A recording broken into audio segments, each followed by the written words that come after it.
Hello everyone, I hope you understand what we are doing. We are going to now to make our file trackable. In the Git we have three stages.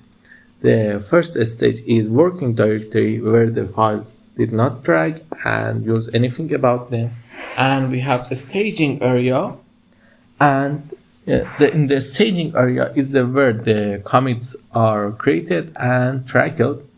And we have the documentation area that I'm going to tell you about this three things in the more detail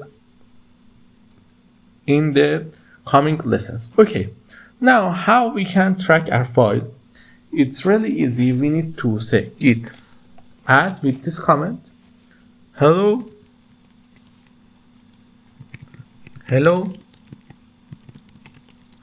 dot py.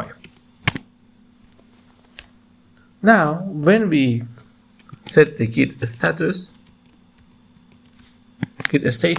you see that the file is now trackable and we can make committed on that.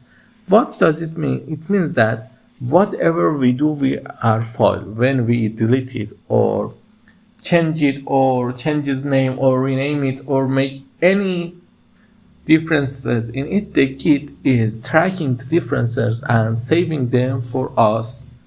But how we can document them and make a snapshot of it and save them, I'm going to tell you in the next lesson. Until then, have a nice